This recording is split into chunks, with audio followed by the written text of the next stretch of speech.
Hey friends, I hope you're wearing your blue today for autism awareness. I know that everybody in my family is. Are y'all ready for chapter 7 of Junie B. Jones' first grader Alohaha? Chapter 7 is called Flowerhead.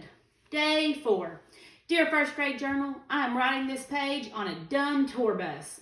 Dumb tour bus is the grown-up word for there is nothing but old people on this thing. We are going on a nature hike. A nature hike is when you look at plants and birds and scenery. I cannot think of a worse activity. Mother said I will get some good pictures today. Big whoop. From Junie B. I do not want to be here. I closed my journal and I did a huff. This dumb bus trip is taking forever, I grumped. Mother and Daddy rolled their eyes because we hadn't actually left the parking lot yet. I kept on grumping. Then, finally, the bus door closed and we started to go.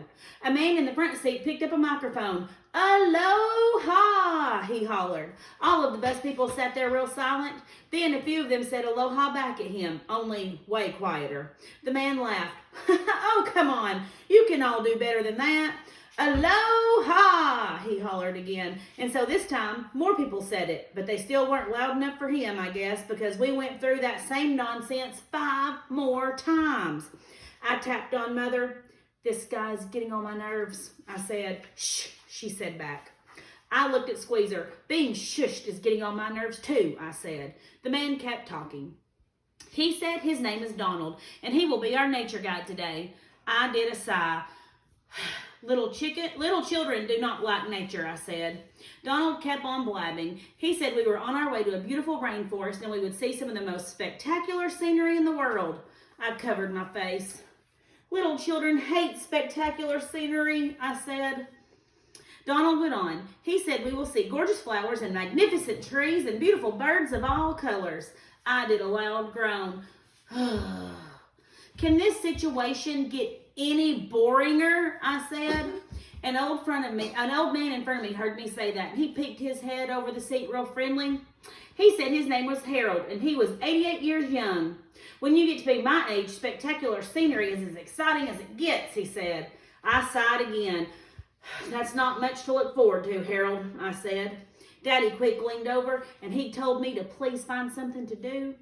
Then he gave me my camera and he said to take a picture of the people on the bus. I waited till we stopped at a light. Then I stood in the aisle and I took a picture. Click, click. I sat back down. That picture will go nicely with my other embarrassing photo journal pictures, I said. Room 1 is going to laugh me right out of show and tell. After that, Mother snatched my camera away and she said maybe I needed a nap. I covered my ears. Yeah, only how can I even sleep with all of Donald's yakking going on, I said. That man would not stop, I tell you. He told us the names of a million jillion Hawaii birds and a million jillion Hawaii flowers. Plus also he talked about pineapples and coconuts and bananas and papayas. Then Donald took a big breath and he started talking about tuna fish. I threw my hands in the air. For the love of Pete, someone take his microphone away, I hollered. Mother did a gasp at that comment. Daddy did a gasp too.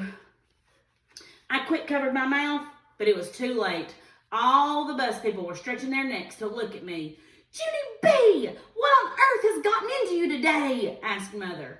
I slumped way down. Sorry, Mother. Sorry, but I've got stress in my head because I really need an exciting picture for my photo journal. Only, what kind of exciting picture can you get on a dumb nature walk with old people? I stopped and looked over the seat. No offense, Harold, I said. None taken, he said back.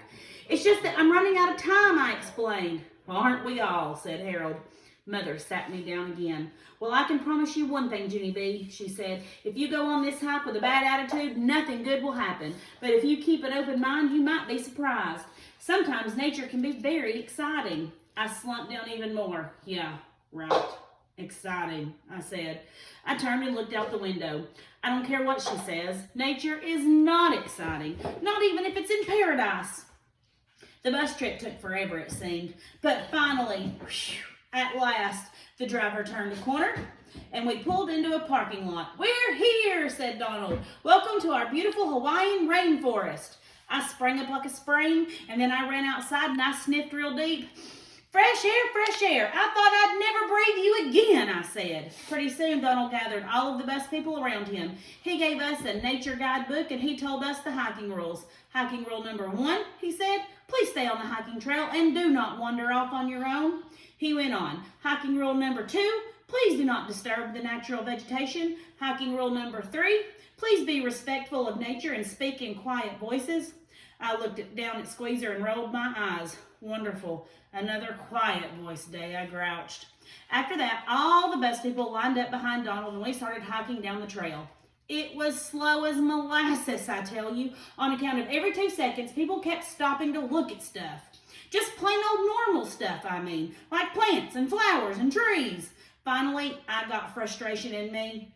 Okay, folks, keep it moving. We've seen it all before, I called.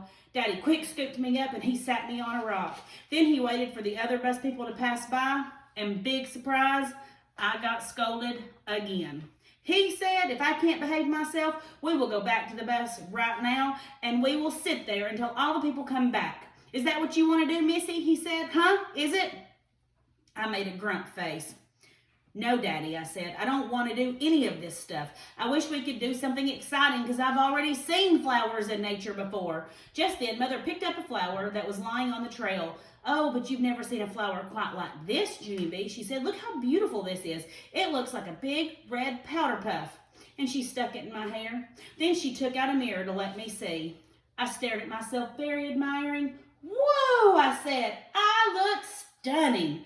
Mother laughed. Yes, you do, she said. This would make a really cute picture. My face got brighter. Hey, yeah, I said. This could be the first cute picture of my whole entire photo journal. I quick got my camera and I held it way out in front of me. Then, click, click, I took a picture of my very own self. Now, that one is a keeper, I said.